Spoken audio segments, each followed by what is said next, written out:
할렐루야. 찬양대의 귀한 찬양 감사드립니다. 하나님께서 우리 찬양대원들의 고백처럼 그 진실한 마음, 진실한 기도, 진실한 찬양을 받으셔서 하나님의 마음이 기뻐하실 줄로 믿습니다. 잠깐 기도하겠습니다. 하나님, 이 시간 할렐루야 찬양대의 고백처럼 진실한 마음으로 주님 앞에 나아옵니다. 이 시간 우리의 기도 가운데, 우리의 찬양 가운데, 그리고 말씀 가운데 좌정하셔서 우리를 만지시고 위로하시고 회복하시고 주님의 말씀으로 일으켜 주시옵소서. 아무것도 아닌 부족한 종 세우셨사오니 하나님의 능력의 장중에 붙잡으셔서 사랑하는 하나님의 백성들에게 귀한 생명의 말씀만이 전파되게 하옵소서. 예수님 귀하신 이름으로 기도드립니다. 아멘. 할렐루야. 주일 2부 예배에 나오신 분들 주님의 이름으로 환영합니다. 우리 옆에 계신 분들, 앞뒤에 계신 분들 인사하겠습니다. 참 잘 오셨습니다. 참 잘 오셨습니다.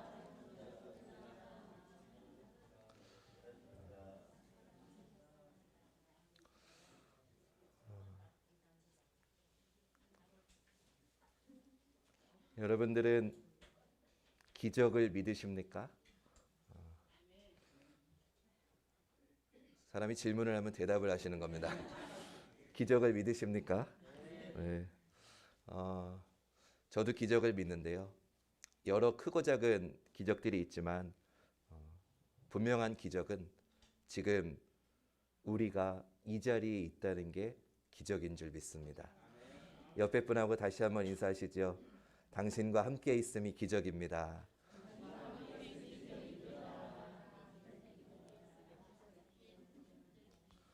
우리가 함께 예배함이 하나님께서 허락해 주신 은혜이고 기적입니다. 우리 인생이 기적입니다. 우리 인생이 기적인 것은 하나님께서 우리에게 너무나도 많은 관심을 가져주시기 때문입니다. 여러분, 우리는 주변 사람을 참 많이 의식하고 사는 것 같습니다. 그런데 여러분, 이거 기억하십시오. 다른 사람은 사실 나한테 큰 관심 없습니다. 내가 의식하는 것보다 사실 다른 사람은 나한테 별 관심 없습니다. 여러분, 제가 주일마다 헤어스타일을 얼마나 신경 쓰는지 여러분 모르시죠? 제가 아침에 일어나서 제품도 바르고 스프레이도 뿌리면서 나름대로 열심히 하는데 어느 누구도 저한테 목사님 오늘 머리가 괜찮네요 하는 분이 없어요. 제가 아침마다 거울 앞에서 오늘은 이 색깔 넥타이가 좋을까, 오늘 말씀하고는 어떤 넥타이가 어울릴까 참 고민을 하는데, 여러분, 제가 지난주에 넥타이 뭐 맸는지 기억나십니까? 우리가 생각하는 것보다 사실 다른 사람은 나한테 이게 당연한 거죠. 큰 관심 없습니다. 아무도 하나님처럼 우리를 바라보는 이는 없습니다. 우리가 주일마다 함께 살펴보고 있는 야곱도 마찬가지입니다. 거짓과 욕심으로 살아왔던 야곱을 아직도 여전히 사랑으로 바라보시는 분은 하나님 아버지뿐입니다. 오랜 세월 야곱의 마음을 가득 채우고 있는 것이 있었는데 그것은 두려움입니다. 빈손으로 왔다가 이제는 두 떼를 이루는 부자가 되었는데도 그의 마음은 여전히 두렵습니다. 그는 아버지 앞에서 거짓말을 했을 때 들키거나 저주를 받을까 봐 두려웠고요. 형의 축복을 가로챘을 때는 형이 자기를 죽일까 봐 두려워서 외삼촌 집으로 도망쳤습니다. 외삼촌 라반의 집을 몰래 떠나온 뒤에 추격을 당할 때에는 외삼촌이 자신의 가족을 빼앗을까 봐 두려웠고요. 고향으로 돌아가라는 하나님의 명령을 따라서 나선 이 길에서는 다시 형을 만날까 봐 두려워하고 있습니다. 이토록 야곱의 마음속에는 두려움이라고 하는 것이 20년이나 넘는 시간을 그의 마음을 짓누르고 있었던 겁니다. 지금 야곱은 에서를 만날 생각에 걱정이 떠나지 않습니다. 게다가 먼저 보낸 자들이 돌아와서 보고를 하기를 형이 400명의 장정을 거느리고 자기를 만나러 오고 있다는 말에 또다시 두려움이 몰려옵니다. 세월이 아무리 흘러도 야곱에게 이 두려움은 계속되고 있는 겁니다. 여러분, 오늘 우리의 인생은 어떻습니까? 혹시 지금 야곱처럼 내 인생에도 여전히 두려움이 계속되고 있는 것은 아닙니까? 그런 분들에게 오늘 부족한 종을 통해 주시는 하나님의 이 말씀이 은혜가 될 줄로 믿습니다. 하나님은 내가 두려워할 그때에 하나님께서는 은혜를 내려 주시기 때문입니다. 야곱의 인생을 보면 그것을 알 수 있습니다. 아버지를 속이고 도망가던 중에 베들에서 잠들던 날에 하나님께서 그의 꿈에 나타나십니다. 그리고 그에게 내가 어디로 가든지 내가 너를 지키며 너와 함께 하겠다고 약속하십니다. 자신의 잘못과 죄로 인해서 도저히 하나님 앞에 나아갈 수 없는 그 순간에 하나님께서는 다가오셔서 그에게 은혜를 베풀어 주십니다. 또 외삼촌 라반이 분노 속에서 야곱을 추격해 올 때 하나님께서는 라반에게 나타나셔서 선악간에 그에게 따지지 말라고 경고해 주심으로 그가 야곱을 해칠 만한 능력이 있었지만 그렇게 하지 않도록 보호하시고 이끌어 주십니다. 여러분, 하나님의 이 은혜가 보이십니까? 살아가는 내내 여러 문제로 두려움에 빠져 있는 야곱에게 하나님은 계속해서 내가 너와 함께 하겠다고 말씀하십니다. 야곱의 마음은 두려움뿐인데 그의 인생에는 그때마다 하나님의 은혜가 곳곳에서 나타나고 있습니다. 이것이 바로 하나님께서 여전히 야곱을 사랑으로 바라보고 계시다는 증거이겠지요. 지금까지 두려움을 붙들고 살아온 야곱이 이제 자신의 고향으로 돌아가는 길 위에 서 있습니다. 그때 하나님의 말씀을 한번 보시죠. 32장 1절 말씀. 야곱이 길을 가는데 하나님의 사자들이 그를 만난지라. 아멘. 야곱이 고향으로 돌아가는 그 길 시작부터 그는 하나님의 사자를 만납니다. 하나님의 사자는 처음 도망칠 때 베델에서도 나타난 바가 있습니다. 그런데 돌아가는 길에 또다시 하나님의 사자를 만납니다. 이것은 하나님께서 그의 여정 속에 매 순간 함께 하셨다는 사실을 그에게 알려주신 것입니다. 외롭고 힘들었던 베델에서 하나님을 만났듯이 형을 만나기 전 지금 이 두려움의 자리에서도 하나님을 만나는 경험을 하게 하신 겁니다. 그는 자신이 하나님의 군대를 만났다고 해서 그곳 이름을 마하나임이라고 짓습니다. 그러나 야곱의 마음은 여전히 두려움과 불안으로 가득합니다. 400명의 장정을 이끌고 오는 에서를 만나기 직전입니다. 그때 그가 고백하는 말이 32장 11절 말씀입니다. 내가 주께 간구하오니 내 형의 손에서 에서의 손에서 나를 건져내시옵소서. 내가 그를 두려워함은 그가 와서 나와 내 처자들을 칠까 겁이 나기 때문이니이다. 야곱은 지금 기도하고 있습니다. 근데 기도하면서도 그는 지금 두려워하고 있습니다. 여러분, 야곱의 이 모습은 사실 오늘 저와 여러분 우리의 모습입니다. 우리도 예배합니다. 우리도 기도합니다. 그러나 교회 문 밖을 나서는 순간 다시 두려움에 빠지는 것이 우리입니다. 어쩌면 죄를 안고 살아가는 우리는 평생 두려움을 안고 살아가야 되는지도 모르겠습니다. 야곱은 조금이라도 형의 마음을 풀어보기 위해서 550마리에 달하는 엄청난 가축을 예물로 준비해서 보냅니다. 하지만 여전히 마음이 편치 않습니다. 여전히 두려움이 가시지 않습니다. 그래서 밤에 일어나서 종들과 가족들을 인도하여 야복강을 다 건너가게 합니다. 형에게 보낼 선물, 그의 가축, 그의 모든 소유도 다 건너 보냅니다.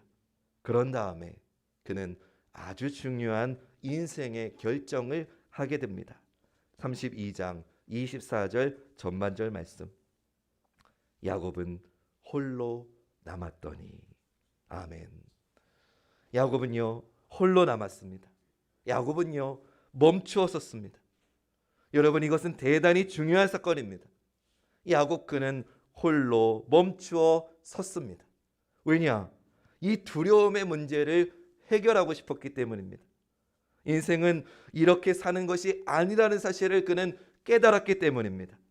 자기 안에 있는 이 두려움이 물질로는 도저히 절대로 해결할 수 없다는 것을 야곱은 이제 안 것입니다. 그는 지금까지 자기 욕심을 성취하기 위해서 열심히 달려왔습니다. 남의 것을 빼앗고 속임수를 쓰면서 여기까지 왔습니다. 이번에도 머리 한 번만 더 쓰면 얼마든지 형을 피할 수도 있었습니다. 그까짓 일은 그에게 문제도 아니었습니다. 지금까지 그렇게 살아왔는데 이 정도의 일 별거 아니었을 겁니다. 그런데 야곱은 자기의 생각대로 더 이상 걸어가지 않고, 야곱은 그렇게 하지 않고 이번에는 홀로 주님 앞에 서기로 결정합니다. 이제 더는 이 지긋지긋한 두려움을 안고 살고 싶지 않기 때문입니다. 야곱 그가 이제 정말로 원하는 것은 재물이 아니라 자기의 마음에 참된 안식과 평안을 누리고 싶었기 때문입니다. 야곱은 이제 알았습니다. 주님 앞에 나와야 참된 안식을 얻을 수 있다는 것을 야곱은 안 겁니다. 그래서 그는 가족과 가는 것도 포기하고 홀로 남았습니다. 아마도 지금의 두려운 자기의 마음을 하나님 앞에 다 고백하고 싶었을 겁니다. 마음속에 남아있었던 20년의 지긋지긋한 죄책감과 자기의 모든 더러운 삶을 주님 앞에서 쏟아내고 싶었을 겁니다. 바로 살아있는 예배자로 지금 그가 거듭나고 있다는 겁니다. 사랑하는 여러분, 오늘 이런 야곱의 깨달음과 변화가 우리 모두에게도 있기를 간절히 소원합니다. 그가 홀로 있었을 때 놀라운 일이 벌어집니다. 24절 말씀 마저 보시죠. 야곱은 홀로 남았더니 어떤 사람이 날이 새도록 야곱과 씨름하다가. 야곱이 홀로 남았을 때 어떤 사람과 야곱이 날이 새도록 씨름을 합니다. 여기에서 어떤 사람은 하나님의 천사이죠. 야곱이 살고 싶은 대로 살던 때가 아니라 멈추어서 홀로 남았던 바로 그 시간에 주님께서 그에게 찾아오신 겁니다. 여기에 대단히 중요한 영적인 메시지가 있습니다. 야곱이 하나님의 천사와 씨름하게 된 전제 조건은 그가 혼자 있었다는 겁니다. 홀로 있었다는 겁니다. 그가 멈추었다는 겁니다. 사랑하는 여러분, 오늘 본문이 우리에게 말해주고 있는 것이 이것입니다. 내가 멈출 때 주님이 오십니다. 우리 같이 고백해 볼까요? 내가 멈출 때 주님이 오신다. 한 번 더요. 내가 멈출 때 주님이 오신다. 사랑하는 여러분, 우리도 그리스도인답게 살기 위해서는 그동안 익숙하게 살아온 내 삶을 멈추어야 됩니다. 이제는 내가 살고 싶은 대로, 나 좋을 대로 사는 게 아니라 그리스도인답게 여러분들의 가정에서, 학교에서, 직장에서, 삶의 자리에서 그리스도인답게 사셔야 됩니다. 그러기 위해서는 멈추셔야 됩니다. 내가 진짜 예수 믿는 사람처럼 살고 있는가 생각해 보며 멈추셔야 됩니다. 우리가 멈추면, 내가 멈추면 주님이 찾아오십니다. 그 은혜가 오늘 예배드리는 우리 모두에게 충만히 임하기를 주님의 이름으로 축원합니다. 야곱이 홀로 남아서 멈추었을 때 하나님의 사자가 와서 야곱과 씨름을 합니다. 그때 야곱은 또 하나의 중요한 결단을 합니다. 하나님의 천사를 붙들고 놓지 않기로 한 겁니다. 25절 26절 말씀. 자기가 야곱을 이기지 못함을 보고 그가 야곱의 허벅지 관절을 치매 야곱의 허벅지 관절이 그 사람과 씨름할 때에 어긋났더라. 그가 이르되 날이 세려하니 나로 가게 하라. 야곱이 이르되 당신이 내게 축복하지 아니하면 가게 하지 아니하겠나이다. 아멘. 야곱은 전심으로 하나님께 매달렸습니다. 그는 더 이상 자신의 머리로는 살 수 없다는 절박함 속에 있었습니다. 남의 것을 빼앗는 것은 영원한 축복이 될 수 없음을 철저히 깨달았기 때문입니다. 야곱은 천사를, 아니 하나님을 붙들었습니다. 그분만이 복의 주인이심을 오랜 세월을 거쳐 몸으로 배웠기 때문입니다. 자기에게 축복하지 않으면 보낼 수 없다고 하나님을 붙든 채 소리치고 있습니다. 여러분, 지금 야곱이 구하는 복이 무엇입니까? 돈입니까?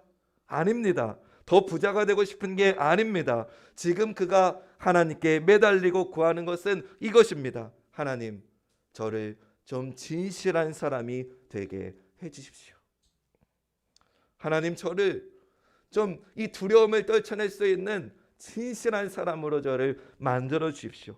그가 구했던 것은 이것입니다. 사랑하는 여러분, 오늘 우리가 구해야 할 것도 이것 아닐까요? 진실하게 사는 복을 구하는 우리가 되십시다. 그래야만 두려움을 넘어서 참된 평안을 누릴 수 있기 때문입니다.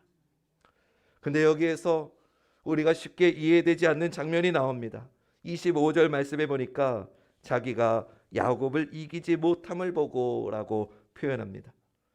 전능하신 하나님이 인간을 이길 수 없는 상황을 성경은 말합니다.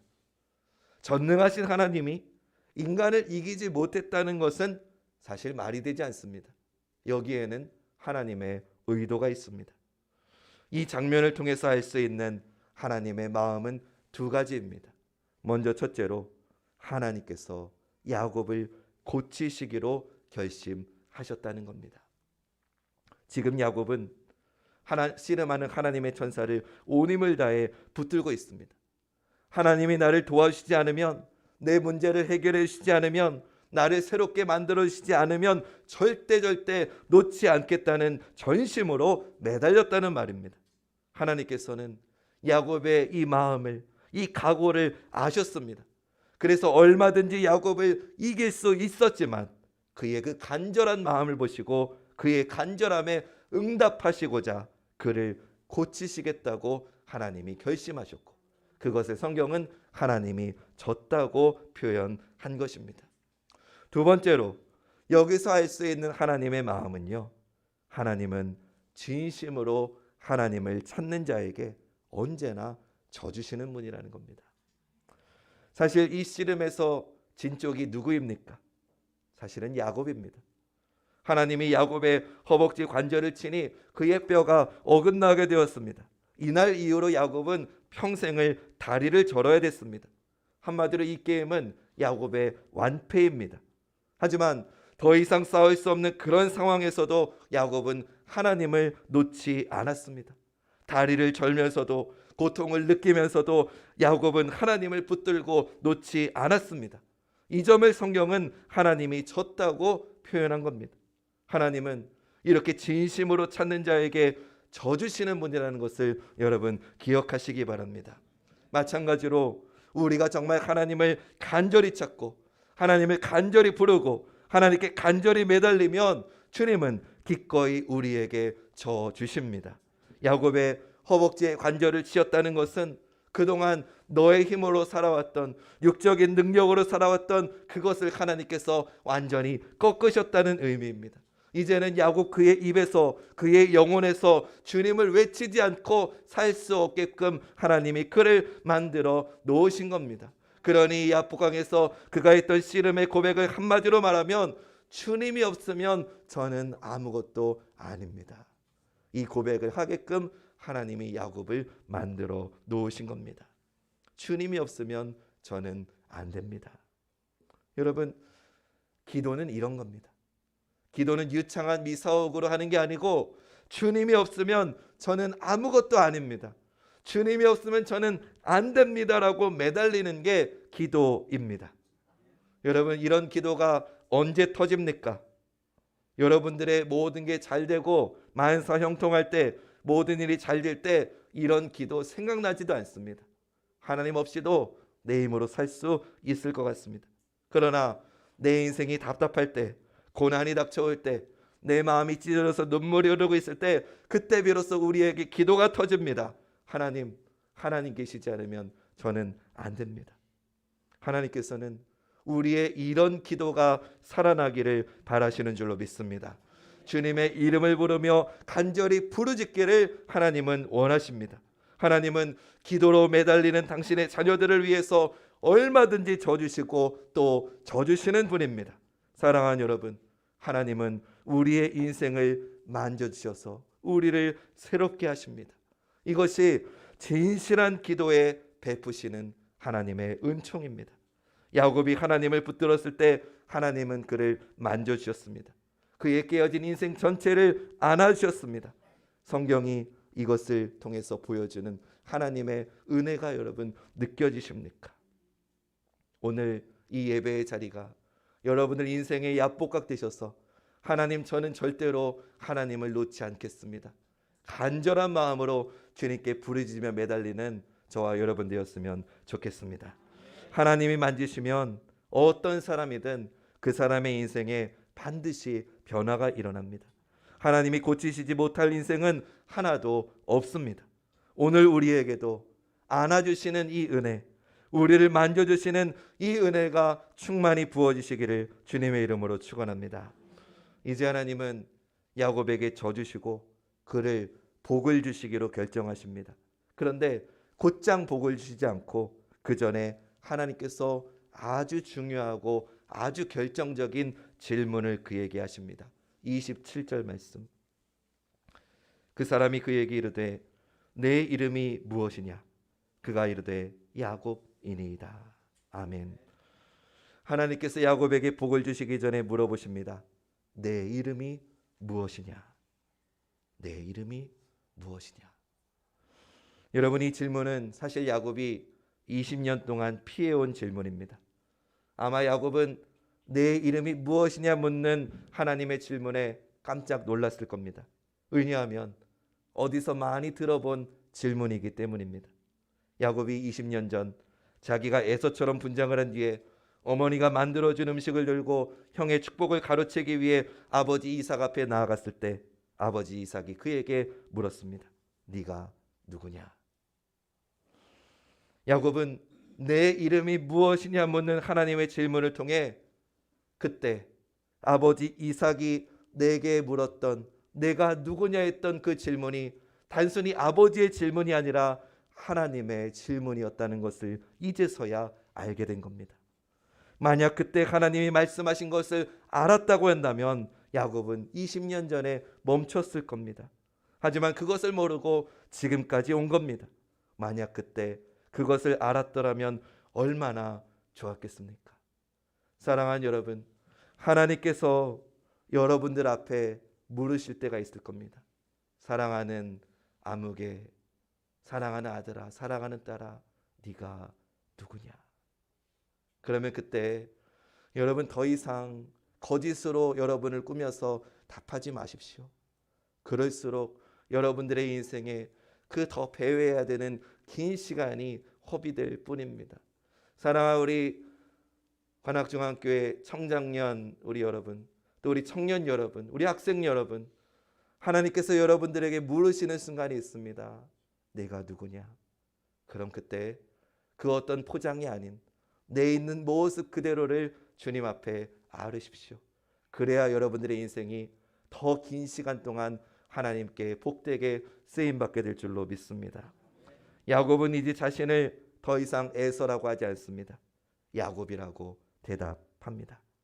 자기의 모습을 있는 그대로 하나님 앞에 내어놓고 자기가 누구인지를 인정한 것입니다. 그런 그에게 하나님은 그제서 복을 주십니다. 28절 말씀.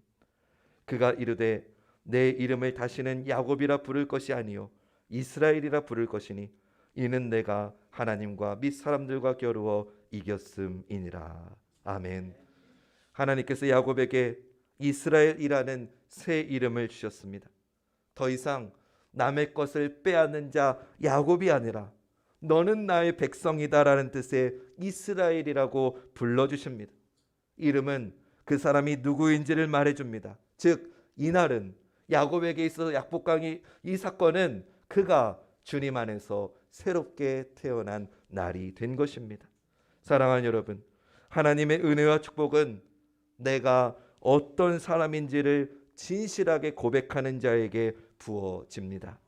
자신을 야곱이라고 인정하는 그에게 용서와 은혜의 축복을 허락하셨습니다. 오늘 주님께서는 우리에게도 물어보십니다. 내 이름이 무엇이냐? 이 물음에 우리도 진실하게 고백해야 되지 않겠습니까? 여러분 누구입니까?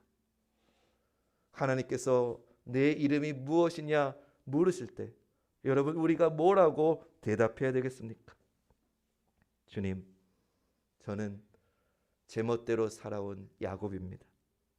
하나님을 믿는다고 하면서도 하나님의 자녀답게 살지 못한 어리석은 야곱이 바로 저입니다. 우리가 이렇게 고백할 때 야곱에게 새 이름을 주신 것처럼 우리를 용서하시고 새롭게 하시는 은혜를 부어주실 줄로 믿습니다. 이제 우리에게 필요한 것은 주님 앞에 홀로 서는 것입니다. 너의 이름이 무엇이냐 물으실 때 내 마음대로 살아왔던 야곱이라고 솔직하게 고백해야 됩니다. 그 자리, 그 시간이 바로 여러분들 인생의 야복강이 될 줄로 믿습니다. 하나님은 우리의 허물과는 상관없이 끝까지 은혜를 베푸시는 분입니다. 그분은 우리에게 주실 구원의 선물을 가지고 여전히 우리를 기다리시고 우리에게 져 주실 준비를 하시고 우리의 삶의 여정 속에서 함께 걸어가고 계시는 하나님 아버지라는 것을 꼭 믿으시고 기억하시기 바랍니다. 그 주님의 은혜가 충만히 부어짐으로 오늘 여러분들의 인생의 야복강이 정말 주님과 동행할 수 있는 축복이 시작되시기를 다시 한번 주님